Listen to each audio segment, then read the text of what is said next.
बिस्मिल्लाहिर्रहमानिर्रहीम, अस्सलाम वालेकुम नाज़रीन, आप देख रहे हैं प्रोग्राम द लास्ट आवर। मैं हूँ यासिर रशीद और स्टूडियो में मेरे साथ मौजूद हैं सीनियर तजज़ियाकार राना मोहम्मद अजीम साहब।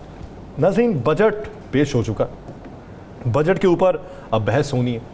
बहस के बाद बजट में तरामीम क्या होती हैं, क्या इस बात का इरादा किया जाता है कि हम ये तमाम चीज़ें मैनेज कर लेंगे या फिर तमाम तर तवज्जो जो है वो IMF के ऊपर ही रखेंगे। डार साहब ये कहते हैं कि अगर IMF को अदाद शुमार गलत दिखाई दे रहे होते तो IMF की जानिब से फ़ान आ चुका होता। यानी ये फ़ान का इंतज़ार किया जा रहा है कि IMF फ़ान करेगा तो फिर चीज़ें तब्दील कर दी जाएंगी, या ये एक टेस्टर के तौर पे बजट को पेश किया गया है। इस बजट के इंतखाबात के ऊपर असरात क्या होंगे? क्या इससे वोट बैंक में इजाफा हो सकता है? अगर इसे इंतखाबी तौर पे बजट समझें और इसे एक पॉलिटिकल कैंपेन भी गर्दानें, ये अगर मफरूज़े के तौर पे हम सेट कर लें, तो क्या इससे अवाम की जो रग़बत है वो हुकूमती जमातों की जानिब हो सकती है या फिर किसी और तरफ ही वो रग़बत रहेगी? ये बुनियादी तौर पे सवालात है। पाकिस्तान के अंदर सियासी इस्तेहकाम कब आएगा, किस नौइयत पर आएगा और कौन से हालात उसके लिए पैदा किए जाएंगे?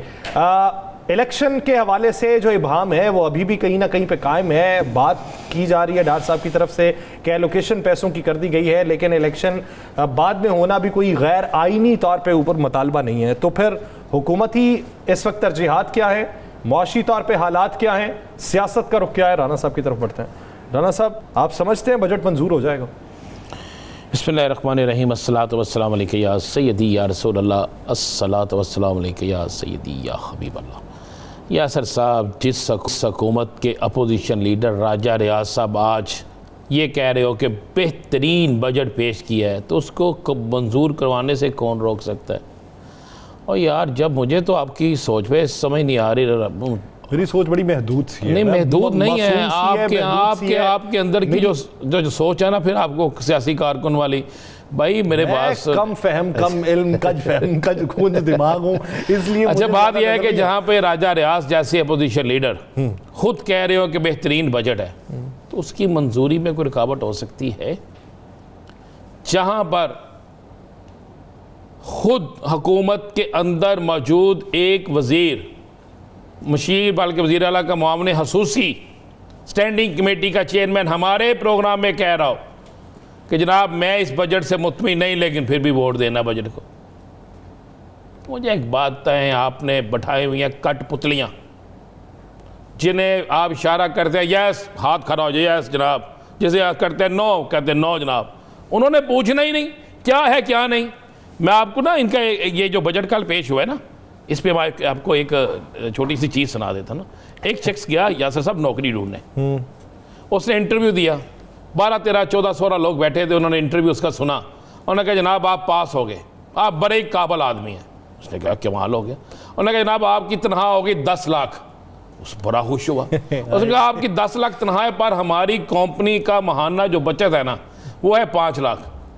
उसने कहा भाई फिर आप मुझे क्यों रखेंगे? उसने कहा चूँकि आपको हमने रखा सोचने के लिए।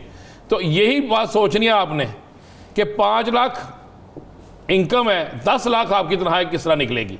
ये बजट सेम उसी तरह है, ये गवर्नमेंट सेम उसी तरह है।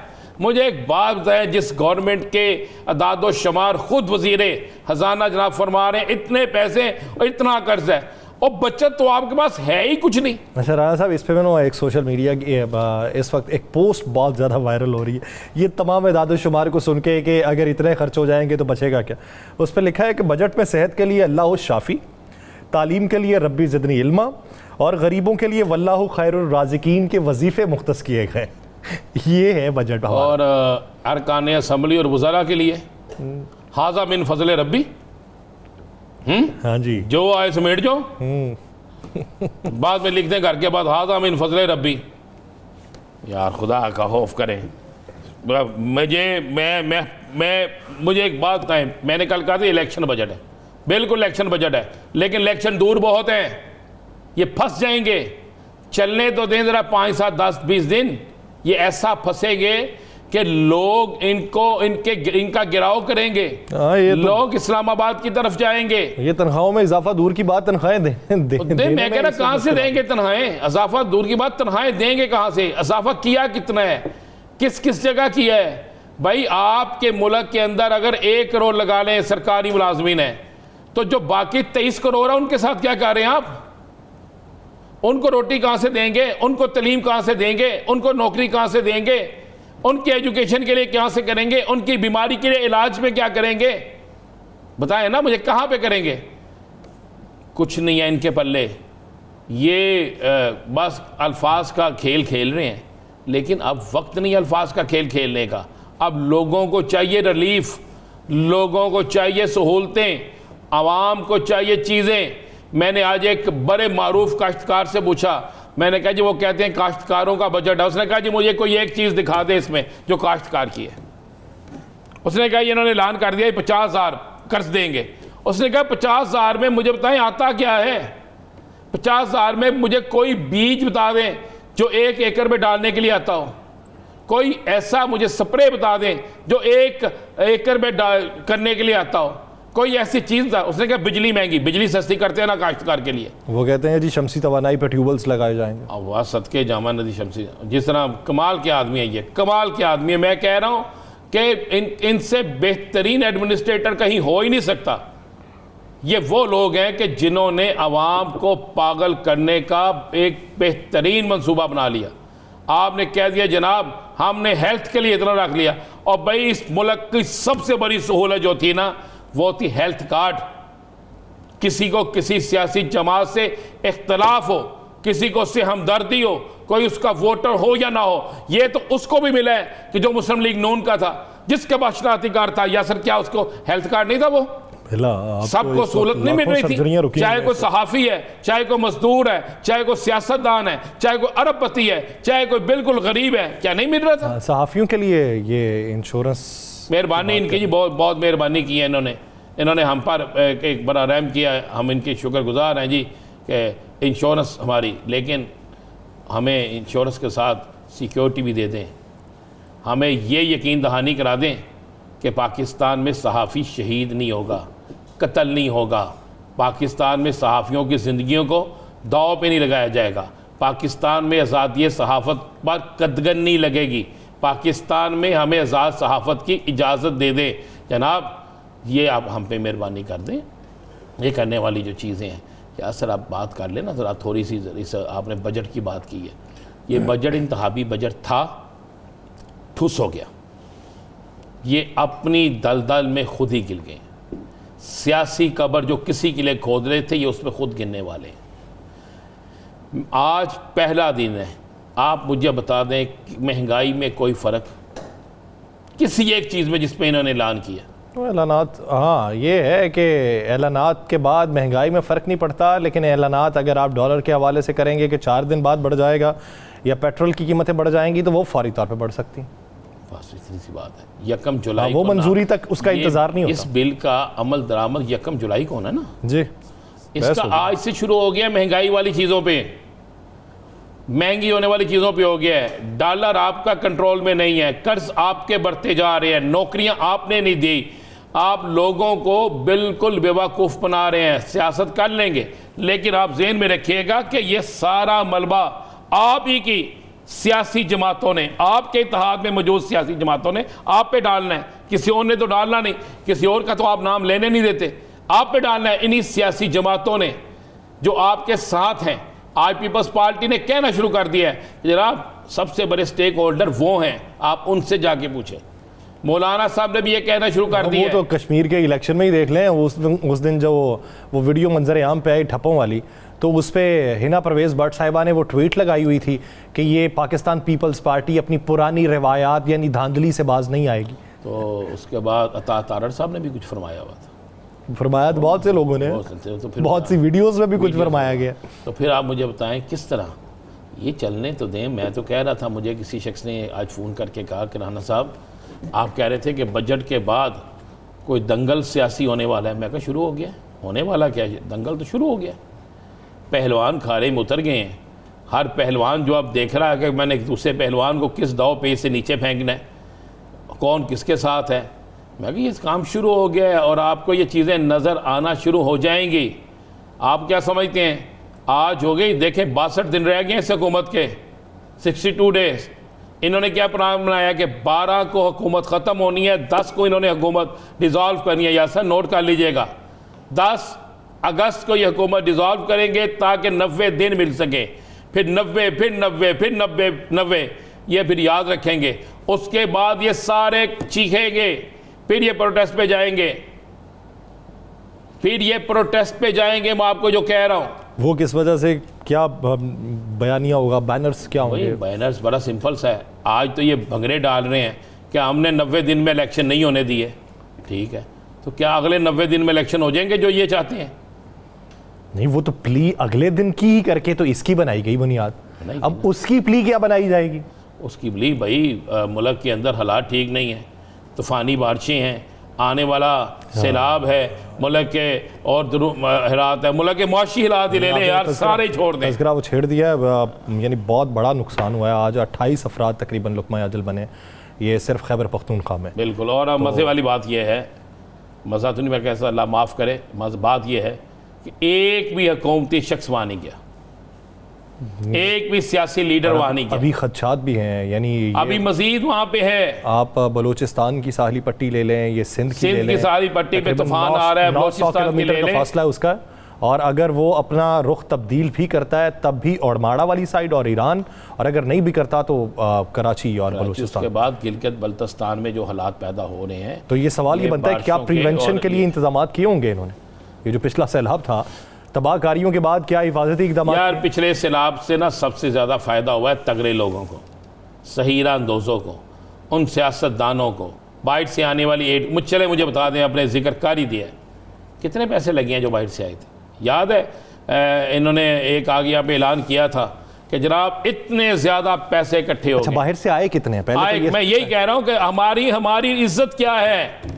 क्या हमें बाइट से जो पैसे आए थे, वो अगर आए थे तो कितने आए थे, शो करें। नहीं आए तो फिर रिजाइन दें, फिर घरों को जाएं। इसका मतलब है हम नाकाम हैं, इसका मतलब हम पर किसी को यकीन नहीं है, इसका मतलब है कोई हमें समझते नहीं इस काबिल।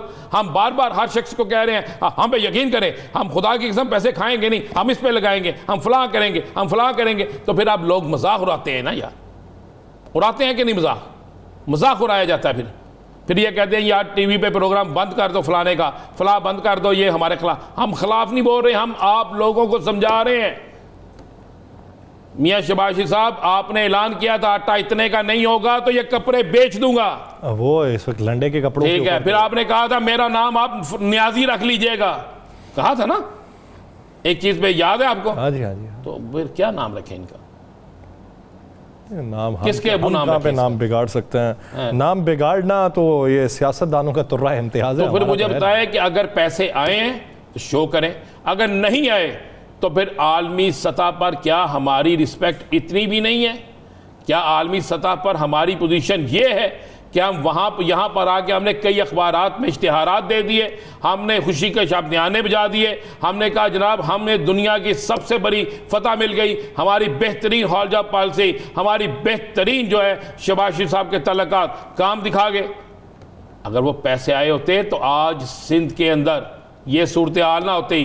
कितनी बदकिस्मती है हमारी, कितनी बदकिस्मती है कि 30 साल से इक़्तिदार में रहने वाली पाकिस्तान पीपल्स पार्टी के वज़ीर ख़ारजा खुद शहबाज शरीफ की आमद पे कहते हैं कि जनाब मैं तो टैंकर से पानी लेकर पीता हूं। मैं नहीं कहा, उन्होंने कहा था। तो मुझे बताएं कि 30 साल इक़्तिदार किसके पास था?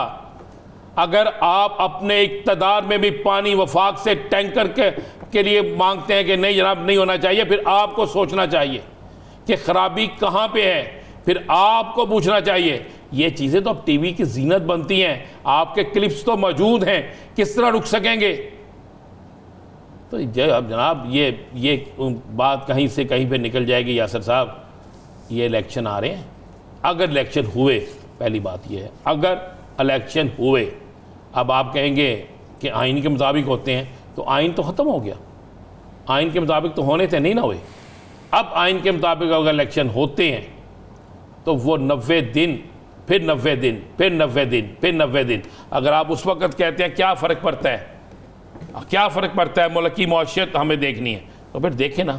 मुल्क की मौशियत सोशल मीडिया प्लेटफॉर्म्स के ऊपर या कुछ तज़किरों के अंदर मियाँ मोहम्मद नवाज शरीफ साहब की वापसी का जिक्र चल रहा है। मुझे मियाँ साहब की वापसी सितंबर से पहले नज़र नहीं आ रही। यानी सितंबर के बाद आ रही है? सितंबर के बाद 100% आ रहे हैं। नहीं, वो सितंबर कौन सा ये नहीं पता है सितंबर ही, अच्छा, यानी इसी सितंबर के बाद आएंगे जी। तो इसी 2023 में ही, हाँ जी, दिसंबर से पहले 2023 में जी। अच्छा अगर उन्हें ये यकीन दहानी हो गई, अच्छा, अभी भी है कोई? अगर उन्हें ये यकीन दहानी हो गई जी जी, कि मेरा सबसे बड़ा सियासी हरीफ मंजर से गायब हो गया है, मंजर से हट गया है, जेल की सुराहों के पीछे चला गया है, उसकी पार्टी पर पाबंदी लग गई है, तो फिर वो ऐसे आएंगे जैसे आने का हक है। और अगर उन्हें ये पता लगा कि उनका सियासी हरीफ मैदान में है, जमात पर पाबंदी भी नहीं लगी, तो फिर शायद सेहत इजाज़त न दी। कुरैशी साहब कहते हैं कि ये जो नई पार्टी बनी है ये ऐसे बना है जैसे डेथ ऑन अराइवल है। तो उधर से जवाब भी दिए गए हैं कुरैशी साहब को, लेकिन कुरैशी साहब ने ये जो टर्म एक इस्तेमाल की है ये सोचने के लायक भी है कि आप जब कहीं पहुंचने वाले हों तो वहाँ पे आपकी मौत हो जाए। तो वो ये कहते हैं कि पहुंचने वाले थे तो मौत हो गई। तो क्या आप समझते हैं कि इन सब की सियासी मौत? मुझे मैं 3 चीज़ें जानना चाहता हूँ। और आज मैंने एक टीवी चैनल्स पे 8 से 9 बजे का शो देखा, बड़ा मज़ा आया मुझे उस शो पे। मुझे अच्छा, अभी भी कोई मज़े के लायक शो हैं? हैं, मज़े के लायक हैं, कुछ शो हैं। हमें तो ये लगता है कि अवाम शायद किनारा कशी इख्तियार कर चुकी हुई है। ऐसा ही ये बात तो आपकी 100% दुरुस्त है। यासिर साहब, मुझे एक बात बताएं, ये जितने लोग बैठे थे 110, 12, 14, 16, 18, इनमें से मुझे 15 नाम गिना दें। 15 नाम, ये मैं टीवी पे कह रहा हूँ जी, मुझे इनमें से 15 नाम गिना दें जो इलेक्शन जीत सकते हैं, जिनका ज़ाती वोट बैंक है, जो ज़ाती हैसियत से जिस मर्जी सियासी जमात में चले जाए इलेक्शन जीत सकते हैं। 15 नाम गिना देना मुझे। इमरान इस्माइल साहब हारे हुए हैं, हार गए थे इलेक्शन, इसीलिए गवर्नर बनाया गया। हाँ, गाना अच्छा गा लेते थे ना, खान की भी कमाल है, उन्होंने जिनको ओबलाइज किया हद से ज़्यादा कर दिया। और बस ये फिर भुगतना पड़ गया ना, फिर भुगतना पड़ गया। अब मुझे बताएं, मैं तो यही कह रहा हूँ, इनमें से 15 नाम मुझे ले दें। 15 नाम। एक शख्स है जिसका जो ज़ाती वोट बैंक जिसका है, एक शख्स, अलीम खान, वो है अब्दुल अलीम खान। मैं उसको देखता हूँ, वो लोगों की मदद करता है, वो लोगों के साथ चलता है। हल्के को छोड़ दें जी, वो पूरा साल जिसने उसे वोट दिया या नहीं दिया, मुझे पता है उन लोगों का, जिन लोगों की वो माली और मदद और राशन ये सब कुछ करता है। मान लेना चाहिए हमें जो शख्स करता है, और वो गरीब परवर आदमी है, मिलता है लोगों से, उसके पास कोई भी चले जाए वो करता है। इसके अलावा मुझे बताओ, वो भी ज़ाती वोट बैंक है, लेकिन ये कहे कि वो विनिंग वोट बैंक है, नहीं, ज़ाती वोट बैंक है। बाकी मुझे 15 नाम गिना दे ज़रा, जो इलेक्शन इंडिपेंडेंट लड़े, इलेक्शन जीत जाए, या 5, 6, 7 हज़ार वोटों से हार जाए। गिना है ना मुझे नाम? मैं कौन, तरीन साहब गिनाएंगे जिन्होंने पार्टी में साहब का बेटा अपना खुद इलेक्शन हारा था, इक़्तिदार था। ये तो तरीन साहब गिनवाएंगे, मैं क्यों गिनवाऊंगा? नहीं, मैं वैसे कह रहा हूँ, एक जर्नलिस्ट ऐसे गिनाए ना मुझे। एक होता है ना कि हम ये है, मुझे एक जैदी साहब, अली जैदी साहब चले, मुझे काउंसलर का इलेक्शन अगले वक्त आइएगा। फवाद चौधरी साहब, मैं तो कह रहा हूँ कि जो पीछे छुप के बैठे, फवाद से मेरा बड़ा अच्छा तल्लक है। फवाद जो सबसे आप जानबूझ के मुझे आगे फेंक रहे हैं, वो पूछूंगा ना, आपने मुझे कहा ठीक है, नहीं जीत सकते, नहीं जीत, आगे करें बात। आमिर क्या नहीं साहब, नहीं जीत सकते, चैलेंज करके कह रहा हूँ। मुराद राज साहब, मुझे ना 3रे नंबर पे आते दिखाइएगा। यार आपने नाम बड़ा अच्छा लिया यार, इनकी भी 18 कालें थी। नहीं, उस दिन हमारे प्रोग्राम में कह के गए, कहते गलत, ये जल्दबाजी कर रहे हैं जो जा रहे हैं। नहीं, मैं कह रहा हूँ इनकी 18 कालें थी, किसी ने पूछा इन्हें? ये जितने बैठे हुए हैं इनकी कॉल्स नहीं थी, तो फिर ये सवाल ही नहीं बनता ना। मतलब फिर आप खुद ही बात को आगे ले जाएं, सवाल मैं नहीं करता। चल, हम खामोश हो जाते हैं, उसी में सबकी बेहतरी है। इंशाल्लाह इंसाफ ज़रूर होगा। मुझे पता है मेरे मुल्क के कौमी इदारे इंसाफ करेंगे, पाकिस्तान की आर्मी इंसाफ करेगी, पाकिस्तान की अदलिया इंसाफ करेगी इंशाल्लाह। अच्छा, अब आओ जाए, इनमें से सारा करें, क्या फयाजुल हसन चौहान जीत सकते हैं? चौहान साहब कहते हैं मेरा वोट बैंक है, मेरी 30 साल की 35 साल की मेरी सियासत है, मेरा अपना वोट बैंक है। और ये जितने बैठे हैं इनकी सियासत भी 40-40 साल की है, इनके बच्चे भी सियासतदान बन गए हैं। सईद अकबर नवानी इलेक्शन नहीं हारता था, 7 इलेक्शन मुसलसल जीता था। शायद फयाजुल हसन चौहान साहब सियासत के अला बेमहीने उस वक्त आए हों, तो सईद अकबर नवानी साहब इलेक्शन हार गए, फखर से हार गए ना। अरे मुझे बताएं, ये जो वो है साहिवाल से जो है, अल्लाह भला करे, तरीन साहब के बड़े करीब हैं, ये स्टेज पे भी बैठे हुए हैं, वजीर थे जो, साहिवाल से नहीं सर, इससे चीचा वतनी से, सॉरी नाम से इनसे जा रहा मेरे निकल, चीचा वतनी से थे, जिन्होंने परसों कल कहा कि जब हम नून लीग के साथ हमारे ताल्लुकात बड़े अच्छे हैं। नुमान लंगड़ियाल साहब, हाँ, नुमान लंगड़ियाल साहब, कोई तस्वर कर सकता था इलेक्शन हारे? उनके 100 के करीब देहात वो थे जहां पर इनके खिलाफ कभी कोई पोलिंग एजेंट नहीं बैठता था, हारे ना इलेक्शन। इसी तरह चलते डाइवर्सिटी आपको जो दिखाई देती, आप इस तरह चलते जाए ना, जरा ठहरे ठहरे ठहरे, शेखुपुरा में चले ना, शेखुपुरा में चले जाएं, हारे, बाकी जगहों पे चले जाएं, इलेक्शन हारे।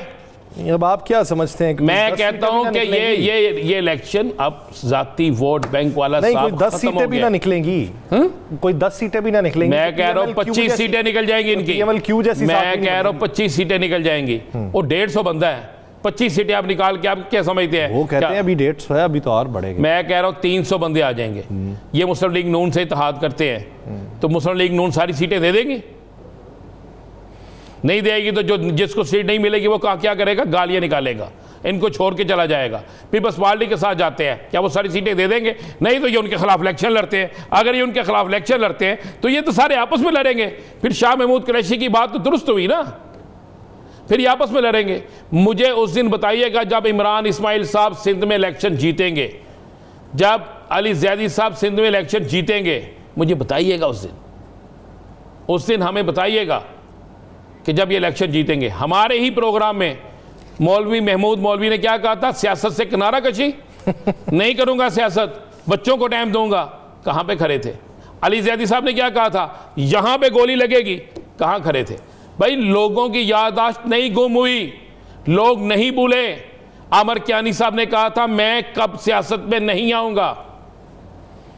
क्या कह रहे हैं आप? फवाद चौधरी साहब भी ब्रेक लेके बैठे थे, फयाज चौहान साहब चले, उन्होंने कहा ब्रेक, फयाज चौहान साहब ने भी कहा ब्रेक, फरदौस आशिक साहब ने भी कुछ कहा। अब बात यह है, जिन्होंने कहा हमने सियासत करनी नहीं और वो सियासत के मैदान में आ गए हैं, तो आने वाला दिन जो है ना, याद रखिएगा यासर साहब, याद रखिएगा, सियासत बड़ी जालिम चीज़ है। ये सारे उसी सूरत में कामयाब हो सकते हैं। मैं आपको एक चीज़ बता दूँ, इनका पाकिस्तान की सियासत का सबसे बड़ा इस वक्त जो खिलाड़ी है वो जेल में हो, उनकी जमात पे पाबंदी लग जाए, उनके कोई उम्मीदवार मैदान में ना हो, तो फिर 14, 15, 16, 20% वोट जब पड़ेंगे उसमें इनके चांस बन सकते हैं। लेकिन फिर मैं वही बात कहूँगा, बिलावल साहब वज़ीर आज़म के उम्मीदवार हैं तो वो किसी और को बर्दाश्त क्यों करेंगे? मरियम साहिबा वज़ीर आज़म के उम्मीदवार हैं, वो किसी और को बर्दाश्त क्यों करेंगी? तरीन साहब ने अपनी टीम में वज़ीर आज़म या वज़ीर आला का उम्मीदवार रखा हुआ है, तो वो किसी और को आपस में धींगा मुश्ती चलेगी। देखते हैं कि ये जो खिचड़ी पकड़ी, ये इस खिचड़ी में से किसके हिस्से क्या आता है, और खिचड़ी देख के नीचे तो नहीं लगती, ये एक बुनियादी सवाल है। सियासी मंजरमा में मजीद बात होगी एक शॉर्ट ब्रेक के बाद, कहीं नहीं जाएगा, स्टे विद अस।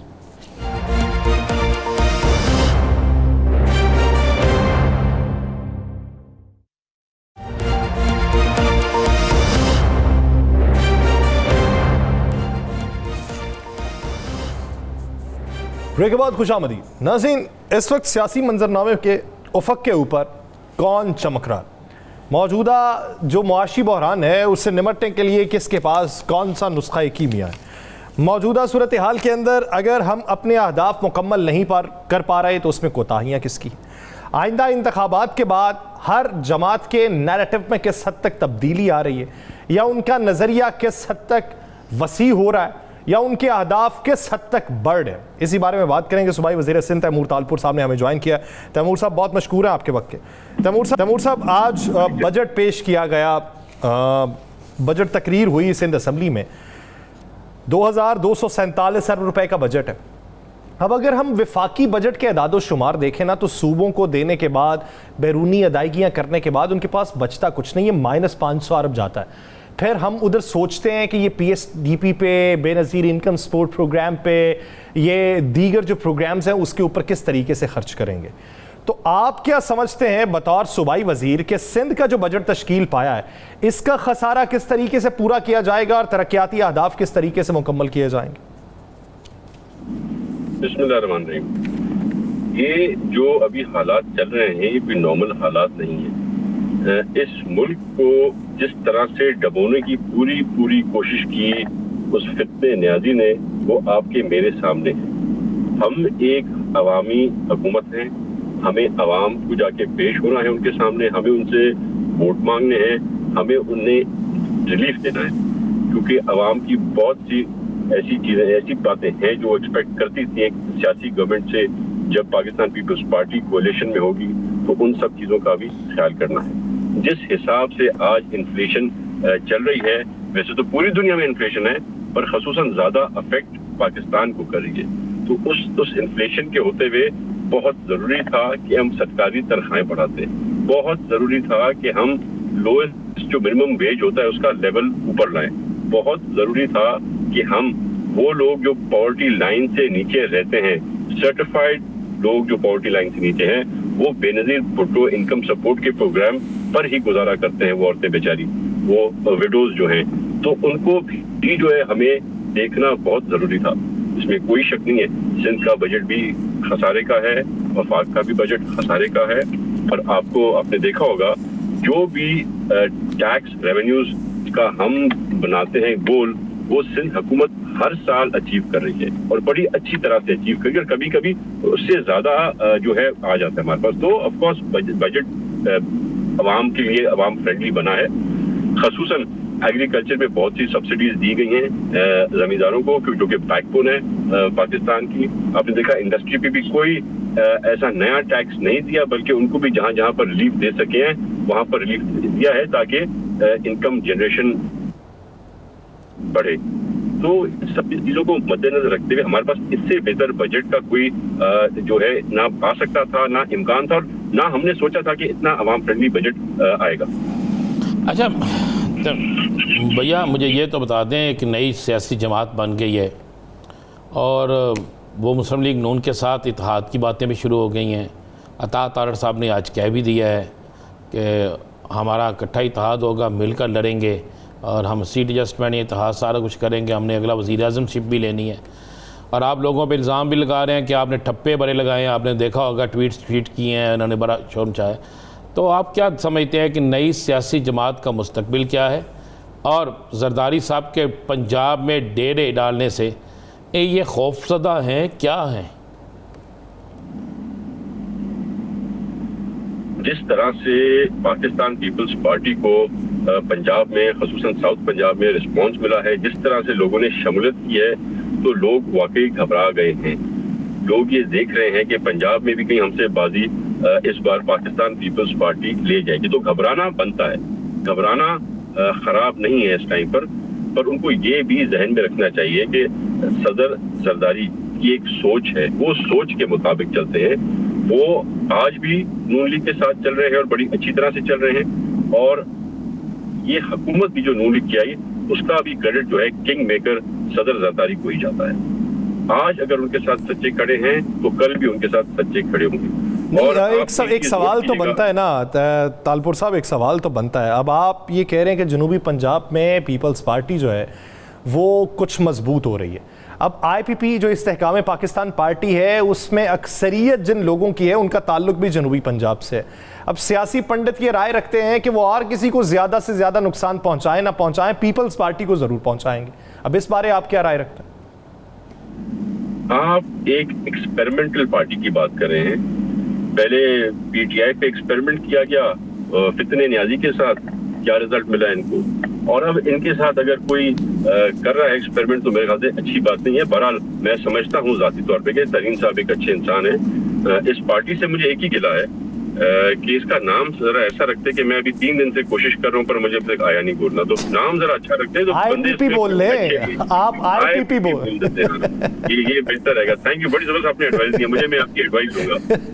ये जो IPC में आप देखेंगे वही लोग जिनको कभी यहाँ बिठाया जाता है, कभी वहां बिठाया जाता है, कभी यहाँ बुला लेते हैं, कभी घर बिठा देते हैं, तो ये मेजॉरिटी इसमें 80% उसी किस्म के लोग हैं। प्लस इसमें ऐसे लोग हैं गिल जैसे, इसमें ऐसे लोग हैं फवाद चौधरी जैसे, जिनको ना ही पीपल्स पार्टी कभी एक्सेप्ट करने को राजी हुई, ना ही मुस्लिम लीग नून। तो इनके पास और बचता ही कोई ऑप्शन नहीं है सिवाय इसके कि एक और नया जो है आइंस्टाइन पैदा करने की कोशिश की जाए, उसके साथ इनको बिठाने की कोशिश की जाए। तो ये चीजें जो है जहन में रखिए आप। मैं समझता हूँ ये जो 20 लोगों का या 30 लोगों का एक टोला बना है, ये सिग्निफिकेंट ही नहीं है। ये बेचारे जहां जिसकी हुकूमत आएगी उनके साथ बन जाएंगे और या इनको बना दिया जाएगा। साहब वैसे 20 कहते हैं, वो खुद को 150 से जायद गिरदान रहे हैं। राणा साहब सवाल कर रहे हैं। अच्छा तैमूर भाई मुझे बताएं, आगे भी मुस्लिम लीग नून और पीपल्स पार्टी इकट्ठे चलेगी? मैं समझता हूँ बिल्कुल इकट्ठे चलेगी।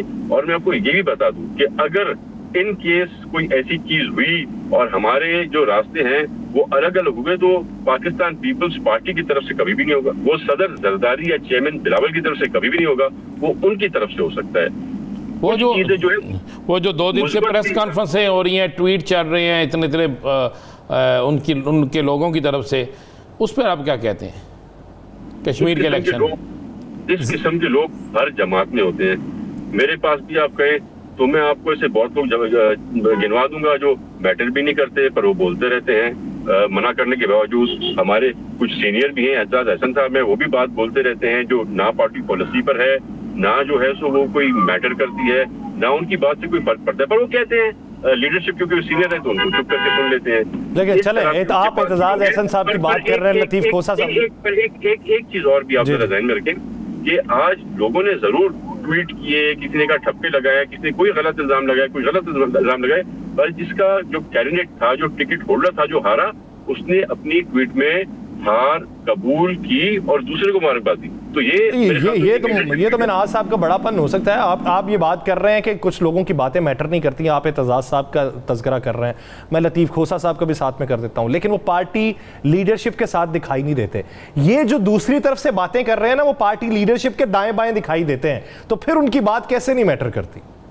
क्योंकि मैं समझता हूं कि जो बात नहीं, पहले तो मैंने बताया था कि घबराना बनता है क्योंकि बड़ा हेविली आ रहे हैं पंजाब में अल्हम्दुलिल्लाह, और जरदारी साहब जो बैठ के जिस तरह से मेहनत कर रहे हैं, काम कर रहे हैं, उसका फल उनको मिल गया है और मिलता जा रहा है। अच्छा चलें ये बता दें, वज़ीर आज़म आप बिलावल साहब को देख रहे हैं, वज़ीर आला पंजाब आप अपना देख रहे हैं, तो मुस्लिम लीग नून को कहाँ देख रहे हैं?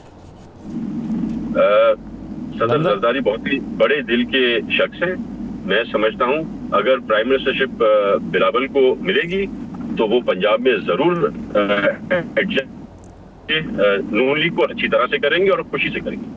वो मुफाहमत के जो है बादशाह हैं, इंशाल्लाह ताला उनसे यही एक्सपेक्ट कीजिएगा कि सबको इक्वल ट्रीट किया जाएगा, जिसका जो राइट है, जिसकी जितनी सीटें वो उनका हक उनको। यानी आप तारीख तब्दील करना चाहते हैं कि इस बार आम इंतखाबात के बाद, यानी ये जो बीच में अदम एतमाद की तहरीकें आती हैं उसके अलावा आम इंतखाबात के बाद पंजाब में हुकूमत किसी और की होगी और वफाक में किसी और जमात की होगी?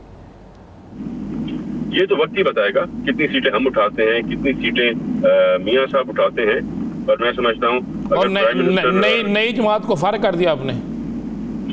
वो अब मैंने बताया ना, ये जो नई जमात है ये हमारे साथ बन गई, वो क्या कहते हो, थोड़ी तनख्वाह में चलने को तैयार होंगे, वो ज्यादा तनख्वाह डिमांड नहीं करेंगे ये लोग। अच्छा यानी आप कहते हैं बहुत थोड़ी तनख्वाह में 32,000 से भी कम? नहीं, इन्होंने तो 35,550 रखी है। अच्छा 35। अच्छा आपके शहर में हैं 2 लोग हैं जिनके हवाले से भी मैं और यासर बहस कर रहे थे, क्या वो इलेक्शन इस नई जमात के प्लेटफॉर्म से आ रहे हैं? इमरान इस्माइल साहब और अली जैदी साहब और महमूद मोदी साहब, मौलवी साहब, क्या आप समझते हैं कि वो अच्छे मार्जिन से इलेक्शन जीत लेंगे?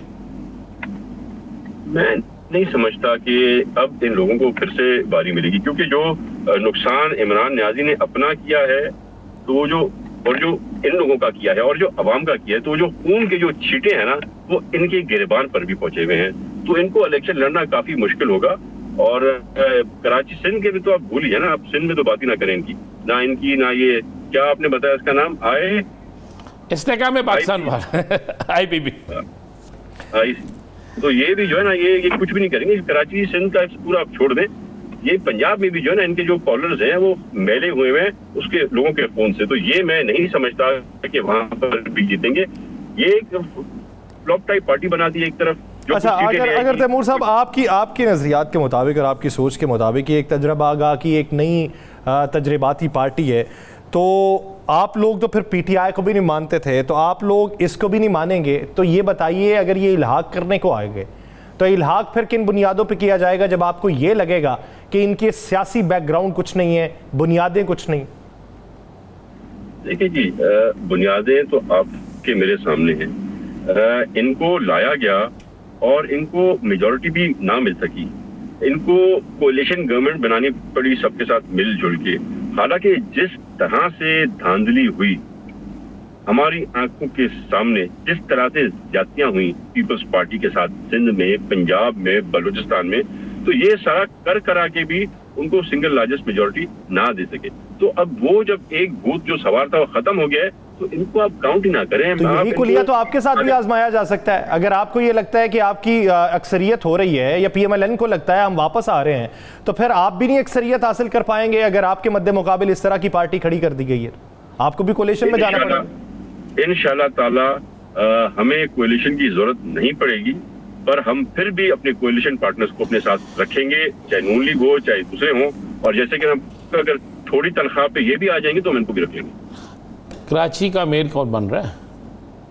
कराची का मेयर तो मुर्तज़ा बन गया। आप समझ, जो लोग हैं, जो इनके चेयरमैन हैं पीटीआई के, उन्होंने कहा हम वोट नहीं देंगे जमात इस्लामी को, और जो जमात इस्लामी के वो कहते हैं हम वोट नहीं देंगे पीटीआई को।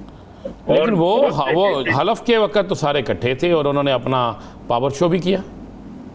तो हैंड के शो के वक्त की जरा पावर शो देखिएगा हमारा, कि कौन है, कैसे करता है, आता है, नहीं आता है, क्या ऐलानात होते हैं। बाकी बंदोबस्त कर लिया आपने? बंदोबस्त कर लिया आपने? बंदोबस्त 9 मई से बहुत पहले कर लिया था हमने, पर कहाँ रख रहे हैं? ठट्ठा लेके जा रहे हैं? अपने घरों में राणा साहब, सब अपने घरों में हैं। आप फोन करके पूछ रहे हैं। अच्छा, 14 तारीख को कहाँ होंगे?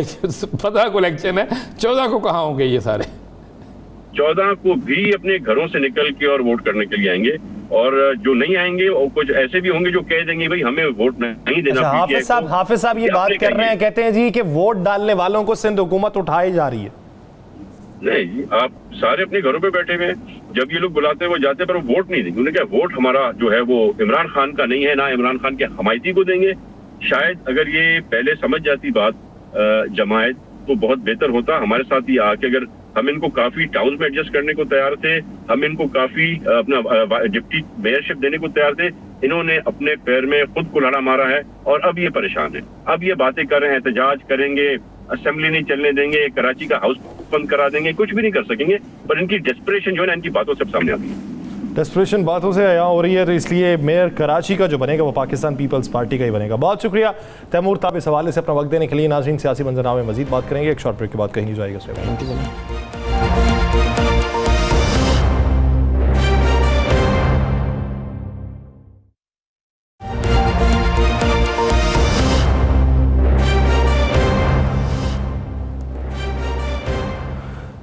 ब्रेक के बाद खुशामदीद। नाज़रीन, पाकिस्तान पीपल्स पार्टी को अपने तई गुमान ये है कि आने वाली जो हुकूमत है वो पाकिस्तान पीपल्स पार्टी की होगी। जरदारी साहब का बड़ा दिल है, अगर वो देखेंगे तो पंजाब में हुकूमत पाकिस्तान मुस्लिम लीग नून को भी दी जा सकती है। ये वो बातें थीं जो ब्रेक से पहले सूबाई वज़ीर सिंध तैमूर तालपुर साहब कर रहे थे। अब अगर बिलावल भुट्टो जरदारी, जिस तरीके से आज जब सिंध की असम्बली के अंदर बजट पेश किया जा रहा था, तो वज़ीर आला सिंध सैयद मुराद अली शाह ने भी इस बात का इरादा किया कि हम वज़ीर आज़म बिलावल भुट्टो जरदारी की क़यादत के अंदर मुल्क को आगे बढ़ाएंगे। यानी उन्हें भी इस बात का गुमान है कि अगले वज़ीर आज़म बिलावल भुट्टो जरदारी होंगे। तो ये गेम बनेगी किस तरीके से, ये मेजॉरिटी किस तरीके से हासिल करेंगे, पाकिस्तान मुस्लिम लीग नून कहाँ पे खड़ी होगी, ये इस्तेहकाम पाकिस्तान पार्टी कहाँ पे खड़ी होगी, जमीयत उलमा इस्लाम फे, ये दीगर जो इत्तेहादी जमातें हैं ये किसकी तरफ झुकाव करेंगे। राणा साहब, पाकिस्तान पीपल्स पार्टी को ये जाम क्यों है कि आने वाली हुकूमत उनकी है? मैं सुबह ना लस्सी पीने गया ग्वाल मंडी में ना, फ़ीके लस्सी वाले के पास। अच्छा, तो वहाँ फ़ीका ना एक बंदे को आवाज़ दे के कह रहा वज़ीर आज़म। मैंने कहा यार ये कितना बदतमीज़ आदमी है, ये किसको कह रहा है? मैं कहा फ़िका जी किसको कह रहे हैं आप? कहता यार है बंदा साडा, कहता मैं भी वज़ीर आज़म बनना से ना ही वज़ीर आज़म रख। ये मैं रफ़ीक जो है ना फ़िका लस्सी वाला, ये मैं उसकी बात कर। भैया अब कोई एक पाकिस्तान की सियासी जमात ऐसी है जिसका अपना वज़ीर आज़म का उम्मीदवार नहीं है? कोई एक मुझे बता दें। मौलाना साहब सदर या वज़ीर आज़म के उम्मीदवार हैं, एमल वली खान साहब उम्मीदवार हैं, MKM कहती है कि सिंध का अगला वज़ीर आला हमारा होगा, और तहरीक इंसाफ भी कहती है जी हम होंगे, मुस्लिम लीग नून कहती है हम होंगे, पाकिस्तान पीपल्स पार्टी बिलावल भुट्टो जरदारी साहब को कर चुकी है। इसी तरह जो PPI पाकिस्तान IPP चले, मुझे इतना मुश्किल नाम आता नहीं है, इस्तेकाम पाकिस्तान पाकिस्तान जो है पार्टी, या आप इस तरह कर लें कि IP जिनके सिस्टम की IP एड्रेस तब्दील हो चुके हैं। इस्तेकाम में पाकिस्तान पार्टी कहती है जी हमारा है। पार्टियों के कहने से, असम्बलियों में तकरीर करने से अगर वज़ीर आज़म कोई बन जाता तो फिर तो मसला ही कोई नहीं था। वज़ीर आज़म बनना वोट से, वज़ीर आज़म बनना आपने इलेक्शन से। आप मुझे ज़रा एक बात बता दें, पंजाब से इलेक्शन जीते बगैर कोई वज़ीर आज़म बन सकता है? सबसे ज़्यादा नशिस्तें तो यहीं पे हैं ना भाई। KPK के अंदर पोजीशन किसको नहीं पता किसकी मजबूत है? बलोचिस्तान के अंदर जितनी सीटें हैं किसको नहीं पता कौन वहाँ मजबूत है? सिंध के अंदर पीपल्स पार्टी को आइंदा इलेक्शन में टफ टाइम किसने देना, ये आने वाला वक्त बता देगा। अभी तक आज के दिन तक कई फार्मूले चल रहे हैं। पीपल्स पार्टी कह रही है जी हमारा फार्मूला चल रहा है कि हम वज़ीर आज़म हैं। अगर पीपल्स पार्टी का फार्मूला चल रहा है, पीपल्स पार्टी को यकीन दहानी है कि बिलावल भुट्टो जरदारी साहब वज़ीर आज़म हैं, तो फिर आप मुझे बता दें ये जो एक नई जमात बनी है इस्तेहकाम पाकिस्तान, जिसमें वज़ीर आला के भी 6 उम्मीदवार हैं, वज़ीर आज़म के भी 6-7 उम्मीदवार हैं, सदर के भी 3-4-5 उम्मीदवार हैं, और बाकी सीटों पे भी काफ़ी उम्मीदवार हैं। ये क्यों बनाई गई है? इस जमात में लोग क्यों आ रहे हैं? इस जमात में दरादर पोजीशन जो लोगों की आमद है वो किस वजह से हो रही है? ये बता दें, नंबर 1। नंबर 2, मुस्लिम लीग नून अपना दावा कर रही है, उसके अपने दावे हैं, उसकी अपनी पोजीशन है, वो अपने कह रही है। आज भी उन्होंने कहा जी हम ही होंगे, हम सबसे बड़ी जमात हैं, हम लेकर जाएंगे, हम करेंगे। हम इस वक्त देखें पीपल्स पार्टी मुस्लिम लीग नून से नीचे है असम्बली में, पार्लियामेंट में। नंबर 1 पे तहरीक इंसाफ, अगर हम पिछला सेशन देख लेते हैं। नंबर 2 पे मुस्लिम लीग नून, नंबर 3 पे पीपल्स पार्टी। तो कौन सा ऐसा जादू है कि जिससे अचानक आप असम्बली में तकरीर करें कि हम फलां की क़यादत में वज़ीर आज़म बनेंगे? तो वो तो कहते हैं हम आइंदा इंतखाबात में मेजॉरिटी हासिल कर रहे हैं। चलिए, अब आइंदा इंतखाबात जिस दिन होंगे उस दिन आप और मैं इंशाल्लाह ट्रांसमिशन में बैठे होंगे और हम गिनती कर रहे होंगे किस हल्के से कौन जीता है। कितने बजे तक गिनती हो जाएगी? आपकी तवक्को से हट के बहुत कुछ होना है। कुछ चीज़ें गिनती टाइम पे हो जाएगी। मैं कह रहा हूँ कि अब शायद वो कुछ ना हो जो कुछ लोग सोच के बैठे। सही, इसकी वजूहात हैं। यासर साहब, आप उम्मीदवार हैं एक हल्के के, आप रिज़ल्ट लिए बगैर निकलेंगे? ये मोबाइल फ़ोन जिसमें अंदर से पोलिंग एजेंट 1 मिनट से पहले आपको फार्म जो है वो बाहर भेज देता है, क्या करेंगे आप? 10 हल्कों में धांधली कर लेंगे, 15 में कर लेंगे, 20 में कर लेंगे, उसके बाद क्या फिर हुकूमतें चलेंगी? क्या कोई शख्स जो है वो इक़्तिदार में आकर अपोजिशन जो है उसके इक़्तिदार को मानेगी? उस रिज़ल्ट को माना जाएगा? नहीं होगा। हालात, पहली बात है इलेक्शन नहीं होंगे। अगर इलेक्शन हो जाते हैं, अल्लाह करे इलेक्शन हो, आइन के लिए ज़रूरी इलेक्शन नहीं होंगे। मैं इसलिए समझ रहा हूँ कि अगर इलेक्शन होने हैं तो सर अगर इलेक्शन नहीं ना होते तो ये सबसे बड़ा धचका वफाकी हुकूमत के लिए होगा, सबसे बड़ी परेशानी उनके लिए होगी, क्योंकि जिस तरीके का बजट तश्कील दिया गया है ये इतना अरसा संभाल ही नहीं सकते। मैं इसीलिए कह रहा हूँ, अगर तो इन्होंने 10 तारीख को असम्बली डिज़ोल्व कर देनी है और 2 दिन पहले असम्बली डिज़ोल्व करके 90 दिन का टाइम रखना है, तो फिर समझ लें 90 दिन में इलेक्शन नहीं हो रहे। अगर ये 60 दिन वाले इलेक्शन पे जाएंगे जो आइन के मुताबिक है, फिर 50% चांस होंगे इलेक्शन हो रहे हैं। उसके बाद आप आ जाएं, चौधरी सरवर साहब हैं, बड़े अच्छे आदमी हैं, वो पंजाब मुस्लिम लीग के सदर हैं, तो वो यहाँ तो वज़ीर आला के उम्मीदवार हैं, या वज़ीर आज़म के या वज़ीर ख़ारजा के, काफ लीग की तरफ से वो हैं। काफ लीग की बेचारे की जो वो बनी हुई थी टोकरी, उसमें आने के लिए तैयार ही कोई नहीं है। काफ लीग की टोकरी, उनसे ये पूछा गया कि आप क्या समझते हैं वोट बैंक के हवाले से, तो वो ये कहते हैं कि वोट बैंक तो पीटीआई का है, बाकी तो सब स्पॉइलर है, कि पीएमएलक्यू के सूबाई सदर ये बात कर रहे हैं। कहा ना उन्होंने, उन्होंने फिर आप मुझे बता दें। एतराफ़ किया उन्होंने कहा जी वोट तो है उनका। तो फिर आप किस तरह अंदाजा पूछा गया ना ये जो नई पार्टीज बन रही हैं इनका मुस्तकबिल क्या देख रहे हैं आप क्या देखते हैं कि किस। और भाई मेरे पास तो पुरानी पार्टियों का मुस्तकबिल भी आप पूछ लें, आप नई के पीछे चले जा रहे हैं। नई को तो भी आना है, अभी उसे रजिस्टर्ड तो लेने दें यार, अभी उनका आने तो दे, कौन उनके साथ रहता है कौन नहीं रहता। अब पुरानियों का पहले हिसाब कर लें, पुराने के पास क्या है। नहीं अच्छा मुझे ये नहीं है तो क्या पुरानी पार्टियों के पास मुझे बताया ना क्या है, ये हुकूमत किस बेस पे वोट लेगी। वो तो कुरूने उला की दौर की हो गई ना, वो तो किस्सा पारीना है ना, किस्सा पारीना का मैं तज़किरा ही नहीं कर रहा, मैं तो नई की बात करूंगा ना सर। और ना नए के पास कुछ है ना पुराने के पास कुछ है, ये सारे जो है ना दरमियाने के पास है। और ये सारे जो है ना, सारे मैं आपको एक बताऊं, ये सारे जो हैं ये पिट जाएंगे। थोड़े देर इंतजार करें, इंतजार कर लें थोड़ा दिन, इंतजार नाज़रीन इंतजार कर लें थोड़ा दिन, हमें और आपको बड़ा कुछ इधर हमें इजाजत भी मिल जाएगी बहुत सी चीजों की। इंतजार तो सब इंतजार करते हैं। नाज़रीन इंतजार कीजिए, उसका इंतजार कीजिए कि जब इनके सबके चेहरे खुल के आया होते हैं और इनकी कारकर्दगी अवाम के सामने होती है और अवाम इनका इंतखाब करते हैं। आज के प्रोग्राम से मुझे और राना साहब को दीजिए इजाज़त, आपसे मुलाकात होगी कल।